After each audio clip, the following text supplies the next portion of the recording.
Ken in New York. You're on the air with G. Edward Griffin. Go ahead. Hey, Alex. I just have some questions about the H.R. 1207. I'm just wondering why this bill, I mean, it has 311 co-sponsors. Why haven't we heard about anything that's about in the mainstream media? I mean, Fox News has... Because the mainstream media is owned by the same banks that don't want to be audited. Ron Paul has over 309 sponsors. The Senate gutted the bill, but we've gone from no sponsors to 300. Now people are beginning to realize the real government is the Federal Reserve, so the beginning of the end has begun. We've made more strides the last 3 or 4 years against the private Federal Reserve than we made in the last 50, so the worm is turning. G. Edward Griffin. Yeah, I agree with that. And however, we must be realistic that a lot of those co-sponsors for that bill are doing some grandstanding. They know that their constituents want them to look good. If you ask a lot of those guys, would they be in favor of abolishing the Fed? They'd say, hell no, man, I wouldn't do anything like that. Gee, Edward, but I want to add the caveat here, and I understand what you're saying. Why audit it, just abolish it? Ron Paul's being shrewd here. If they can audit, it will so damage the Fed and expose their activities and their insider manipulations that will be the beginning of the end. And so Ron Paul's using an incremental approach here. I understand a lot of it is grandstanding, but it still overall is very positive to point out it's never been audited. Oh, I agree with that, and I do endorse this movement as for that reason. And also, it's a means of causing people to think about the Fed. They never thought about it before. Exactly. And now they're not only thinking about it, but in a negative light. So it's really a good move. But anyway, we must be realistic that a lot of the support is not as deep as Ron's support. Thank you, Ken. Jason in Mass, you're on the air. Go ahead. Hi, Mr. Griffin. Hello. Hello. Hello. Sorry. Yeah, you're on air. Oh, hey, great show, Alex. I've been listening for about a year. I've been sending out hundreds of DVDs. I love the new movie. Mr. Griffin, your books are excellent. And I wanted you to know that you've inspired me to do a comic book about the Fed. And I'd love to share that with you somehow, or maybe even get some feedback on it from you someday. That'd be amazing. I'd love to see a comic book on the Fed. I don't think it'd be funny, but it would be probably effective. I'm trying to put some humor in it, actually, because it's too dreadful. Alex, I just had a comment. And maybe, Mr. Griffin, you could comment on this. Excuse me. I get angry when I hear all these dirt talkers on bothering you and getting you upset. And I've been wondering for a long time why you even acknowledge some of them when, as you say, your fruits speak for you. And being as a gentleman, you know, why you need to respond to some of them when, I don't think a gentleman really needs to. Well, I mean, we're talking about this right now. I appreciate your call. Look, there's going to be COINTELPRO that's going to attack G. Edward Griffin, myself, everybody else. It doesn't matter.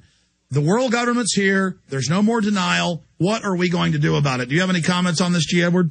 Well, yeah, I think his issue was, why do I waste time? I presume he's talking about our newsletter, Unfiltered News. I get some people that come in and they want to tear my arguments apart, and I often do respond. And the reason I do that is not because I expect to convince these people, but, they do raise issues that I think are in the minds of others that I feel that if I don't answer them, I'm not doing my job. And I try to answer them as best I can without becoming antagonistic or angry, because I'm really writing for other people to read and not the person who's written in that dirt talk, as he calls it. Because we know that they just throw out those lies, hoping ignorant people then think we're lying. I mean, here's an example. I noticed a campaign on the web in the last 2 weeks when I made a big deal out of Ban Ki-moon. He is the Secretary General of the UN. The UN is real. The New York Times is real. The title was, "We Can Do It." And I noticed a disinfo campaign on my comment pages and on YouTube, and I wasn't even looking for this, under different names with the same cut and paste, saying, I went and looked at that. Ban Ki-moon didn't write that. It's a lie. He never said global government. And they're not targeting thinkers, or they're not targeting people that already know the truth. They just want the average person to read that and think I'm lying, because that's what a lot of propaganda is, just down and dirty, meant to get people off track. Yeah, sound bites. They love sound bites.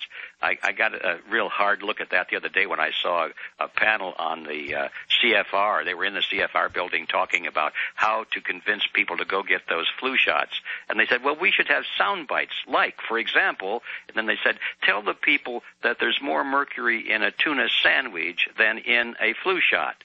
Sound bite. Bingo. And to show that the CFR is really calling a lot of the shots or setting up implementing the policy, that was a month ago. Now suddenly we see the tuna fish sandwich line everywhere, and they also laugh and say, we'll say there's not enough vaccine, only have it at certain spots to create a panic to put that on the news. And then they all laugh. See, it's so fun to criminally manipulate.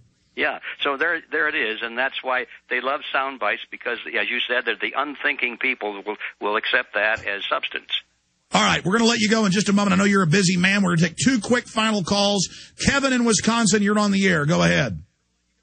Thanks for having me. I just had a question and a comment. My comment is, through their systems of roundtable groups and their power structure, they're squeezing us like a cancer from the inside. Why don't we just start, as a people, just start informing their power structure and their groups to what's going on by handing out your documentaries and letting them know what's going wrong? And then that's true. There are a lot of people compartmentalized at higher levels who really don't see the big picture, and that's a lot of the whistleblowers we have. The media just ignores them. We, the alternative media, have to magnify that. But G. Edward, comments on that? Well, I think your caller has the solution. We just have to use the handout power. And, boy, we got a lot of people out there. If they're just willing to hand out 10 or 20 DVDs or CDs, we'll reach the world that way. And that's why they're so scared. And so what I'm saying is I agree. Let's get on with it. Let's do it. Okay, let's talk to Shanky in Georgia. Or Shanky. Go ahead, you're on the air. Shanky. Alex Jedward, thanks for having me. Alex, I want to thank you and Genesis and your whole team, everything for what y'all do. Jedward, your books and work is magnificent. Really, you're right. I used to want to call up and disagree with you and get to the front of the line, Alex. I'm quite a conservative, but I've changed quite a bit and come to see the light, so to speak. Follow the public, and all your movies are just fantastic. I really enjoy them. As a matter of fact, I've got them at the top of my blog for everybody to see. Jedward, I got a quick question, and is on the stock market and the monetization and the open market operations and those effects, their effects on the dollar, the treasuries. And the actual manipulation of the market to these new highs. Can you comment on that, please? Well, there's no question that the Fed has total control over manipulation and ability to manipulate the market by manipulating credit and therefore the amount of money that's in circulation. And what we see now is that there's a lot of money going out of existence because of bad debts being written off and lowering and home values and mortgages collapsing and all of that sort of thing. But at the same time, the Fed, with full cooperation of the Congress, is creating trillions of new money coming in to replace that old money that's going out. And so we see right now kind of a maintenance of the money supply.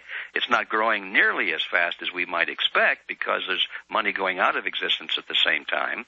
But what people are missing is the fact that the old money going out of existence is coming from the middle class. Those are the people losing value in their savings and in their assets. But yes, it's a vertical integration, a transference of wealth because they want control. But let me ask you this quickly, the caller from Georgia, Shanky. What made you finally wake up? The admissions of world government in the news? It's many things. It really, I'm a financial person. I'm in the financial business, and I just really seeing the fraud, seeing the financial fraud, seeing the manipulation of the markets. I've listened to you for years, but when you would talk about eugenics and stuff, I would just crack up. I said, Alex, come on, let's get to something better than this. But now I'm starting to see it, and now the more I look into the vaccine issues and the really totally fascist state that we're becoming, we've skipped socialism in one broad step. And that realization, and I write a blog and I share some of your stuff, and I share like wonderful websites like Zero Hedge and a few others that are more financially backed. But you've really brought me around and allowed me, Alex, which you probably might be most happy about, is to openly discuss this with people. Good. We have to do that. I got to jump, but give us your blog. Let me say one more thing about. I got to go. G. Edwards got to go right now. All right. Shanky, just Google Shanky's blog. Okay, thank you so much. I appreciate it. You can call back again. G. Edwards, thank you for spending so much time with us, and hopefully I can come out and see you on December 12th when you're here in Austin. I love that. Yeah. We really do appreciate you, and God bless you. Thanks a lot, Alex. Good luck.